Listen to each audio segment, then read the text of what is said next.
ذرا یہ منظر سوچیں، رات کا اندھیرا ہے، بغداد کی گلیاں خاموش ہیں، ایک گھر کے اندر شراب، موسیقی، ہنسی اور شور ہو رہا ہے، اور اسی گھر کے دروازے کے باہر ایک فقیر کھڑا ہے۔ وہ دروازہ کھٹکھٹاتا ہے، دروازہ کھلتا ہے، فقیر ایک سوال پوچھتا ہے، یہ گھر آزاد انسان کا ہے یا کسی غلام کا؟ دروازہ بند ہو جاتا ہے، لیکن اس ایک سوال نے اس گھر کے اندر موجود ایک شخص کی پوری زندگی ہلا دی۔ یہ وہ لمحہ تھا جب ایک گناہ گار آہستہ آہستہ اللہ کا ولی بننے لگا۔ اس گھر کے اندر ایک نوجوان تھا، دولت تھی، شہرت تھی، اثر و رسوخ تھا، لیکن دل خالی تھا۔ راتیں ناچ گانے میں گزرتیں، دن غفلت میں کٹ جاتے، لوگ اس کے نام سے ڈرتے، لیکن اللہ کا نام اس کے دل میں نہیں تھا۔ وہ خود کو آزاد سمجھتا تھا، مگر حقیقت میں وہ نفس کا غلام تھا۔ اور پھر ایک رات قرآن کریم کی ایک آیت اس کے دل پر ایسی لگی جیسے بجلی گر جائے۔ اسی گھر میں قرآن کی تلاوت ہو رہی تھی۔ آیت تھی، کیا ایمان والوں کے لیے ابھی وہ وقت نہیں آیا کہ ان کے دل اللہ کے ذکر سے جھک جائیں؟ یہ آیت کانوں میں نہیں، دل میں اتری۔ اس نوجوان کے قدم لڑکھڑا گئے، آنکھوں سے آنسو بہنے لگے۔ اس نے کہا، یا اللہ، آ گیا ہے وہ وقت۔ یہ نوجوان تھا بشر بن حارث، وہی جو تاریخ میں بشر الحافی کے نام سے مشہور ہوئے۔ لیکن یہ صرف آغاز تھا۔ وہ اس رات سب کچھ چھوڑ کر نکل پڑے، جوتے اتار دیے، ننگے پاؤں چلنے لگے۔ لوگوں نے پوچھا، بشر جوتے کیوں نہیں پہنتے؟ انہوں نے جواب دیا، میں نے اپنے رب سے ننگے پاؤں صلح کی ہے، اب اسی حال میں رہوں گا۔ اسی لیے انہیں کہا گیا بشر الحافی، یعنی ننگے پاؤں چلنے والا۔ لیکن کیا آپ جانتے ہیں، یہی بشر الحافی وہ شخص بنے جس کے دروازے پر بادشاہ بھی آ کر کھڑے ہوتے تھے۔ یہی بشر الحافی تھے جن سے امام احمد بن حنبل بھی مشورہ لیا کرتے تھے، اور ان کی زندگی کا ایک ایسا فیصلہ جس نے فرشتوں کو بھی گواہ بنا دیا۔ لیکن وہ فیصلہ کیا تھا، اور وہ لمحہ کون سا تھا جس نے بشر الحافی کو ہمیشہ کے لیے اللہ کا بنا دیا؟ ایسا کیا بدل گیا تھا بشر الحافی میں کہ دنیا ان کے قدموں میں آ گئی اور وہ دنیا سے منہ موڑ گئے؟ بشر الحافی اب وہ بشر نہیں رہے تھے جو راتوں کو غفلت میں گزارتا تھا۔ اب ان کی راتیں آنکھوں کے آنسوؤں میں بھیگتی تھیں۔ وہ کہتے تھے، مجھے اس بات سے شرم آتی ہے کہ میرا رب مجھے دیکھ رہا ہو اور میں ہنس رہا ہوں۔ بشر الحافی کم بولتے تھے۔ لوگ پوچھتے تھے، اتنے بڑے ولی ہو کر خاموش کیوں رہتے ہیں؟ فرمایا، جو شخص جانتا ہو کہ اس کا حساب ہونا ہے، وہ فضول باتیں نہیں کرتا۔ یہ خاموشی کمزوری نہیں تھی، یہ خوف خدا تھا۔ بغداد کا حاکم ایک دن خود ان کے دروازے پر آیا، دروازہ بند تھا۔ کسی نے کہا، بشر الحافی سو رہے ہوں گے۔ حاکم نے کہا، انہیں جگاؤ، میں بادشاہ ہوں۔ بشر الحافی نے اندر سے آواز دی، اگر تو واقعی بادشاہ ہوتا تو میرے دروازے پر نہ کھڑا ہوتا۔ بادشاہ وہ ہے جس کے دربار میں ہم سب ایک دن کھڑے ہوں گے۔ حاکم کے ہاتھ کانپنے لگے، آنکھوں سے آنسو بہنے لگے۔ وہ واپس چلا گیا، لیکن دل ٹوٹ چکا تھا۔ بشر الحافی جب بیمار پڑے تو رونے لگے۔ لوگوں نے کہا، آپ تو ولی اللہ ہیں، کیوں روتے ہیں؟ فرمایا، ڈر اس بات کا نہیں کہ میں مر جاؤں گا، ڈر اس بات کا ہے کہ پتہ نہیں اللہ مجھے قبول کرے گا یا نہیں۔ یہ جملہ سن کر لوگ کانپ گئے۔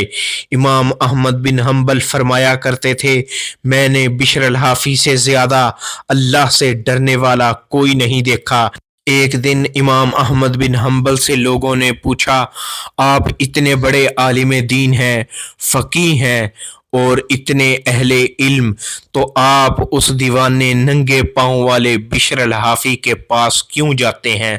امام احمد بن حنبل نے جواب دیا، لوگو، میں شریعت جانتا ہوں، وہ شریعت والے کو جانتا ہے، میں شریعت پڑھاتا ہوں، وہ شریعت دکھاتا ہے۔ معزز ناظرین کرام، ذرا سوچیں، علم کا پہاڑ ایک فقیر سے یہ بات کہہ رہا ہے۔ بشر الحافی کبھی جوتے نہیں پہنتے تھے۔ لوگوں نے بار بار کہا، یہ تو مشقت ہے، تکلیف ہے۔ فرمایا، میں اس زمین پر ننگے پاؤں چلتا ہوں جس پر میرے رب کے نافرمان بھی چلتے ہیں۔ مجھے شرم آتی ہے کہ میں خود کو خاص سمجھوں۔ ایک شخص جو عبادت گزار تھا، نمازیں، روزے، ذکر، سب کچھ، وہ بشر الحافی کے پاس آیا اور کہا، میں نیک ہوں یا نہیں، مجھے بتائیں، میں اللہ کے قریب ہوں یا نہیں۔ بشر الحافی نے سر جھکا لیا، تھوڑی دیر خاموش رہے، پھر صرف ایک جملہ کہا، اگر تو واقعی نیک ہوتا تو یہ سوال نہ کرتا۔ بس وہ شخص کانپ گیا، آنکھوں سے آنسو بہنے لگے، ساری رات سو نہ سکا۔ لوگ کہتے تھے، ہم نیکی کیسے پہچانیں؟ فرمایا، جب نیکی کر کے دل خوش ہو اور گناہ کر کے دل ڈر جائے تو سمجھ لو ابھی زندہ ہو۔ یہ وہ معیار تھا جو کسی کتاب میں نہیں لکھا، لیکن دل فوراً مان لیتا تھا۔ لوگ حیران ہوتے تھے کہ بشر الحافی مجلسوں سے کیوں بچتے ہیں۔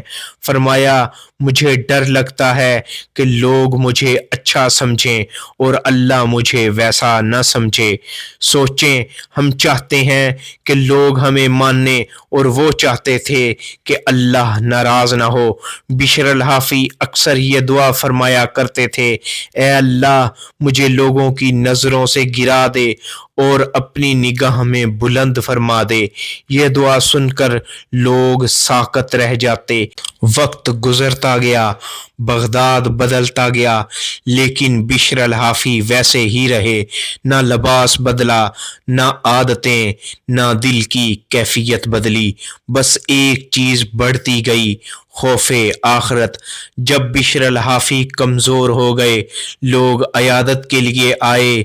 کوئی کہتا، آپ تو ولی اللہ ہیں، آپ کو کس بات کا خوف ہے؟ وہ سنتے اور آہستہ سے کہتے، کاش تم جانتے کہ اللہ کے سامنے کھڑے ہونا کیا ہوتا ہے۔ یہ جملہ کہہ کر آنکھیں بند کر لیتے۔ ایک رات ان کے قریبی شاگرد نے دیکھا، بشر الحافی سجدے میں تھے اور زمین گیلی تھی۔ پوچھا گیا، یہ کیا ہے؟ فرمایا، یہ آنسو ہیں اور مجھے ڈر ہے کہ کہیں یہ بھی قبول نہ ہوں۔ جب محسوس ہوا کہ وقت قریب ہے، لوگ جمع ہو گئے۔ کسی نے کہا، کوئی آخری نصیحت فرما دیں۔ بشر الحافی نے آنکھیں کھولیں اور کہا، اللہ سے ایسے ملو جیسے سب کچھ اسی نے دیا ہو اور تم نے کچھ بھی حق کے ساتھ واپس نہ لوٹایا ہو۔ پھر خاموشی چھا گئی۔ جب روح جسم سے جدا ہونے لگی تو ان کے لب ہل رہے تھے۔ کسی نے کان لگا کر سنا، وہ کہہ رہے تھے، اے اللہ، میں خالی ہاتھ آیا تھا اور خالی ہاتھ جا رہا ہوں، بس تو مجھ پر اپنے نبی کے صدقے رحم فرما۔ اور بشر الحافی اس دنیا سے رخصت ہو گئے۔ جب جنازے کی خبر پھیلی، بغداد رک گیا، بازار بند، لوگ رو رہے تھے، علماء خاموش تھے۔ ایک بزرگ نے کہا، آج بغداد سے ایک ایسا انسان گیا ہے جو اللہ سے ڈرتا تھا اور خود سے بھی۔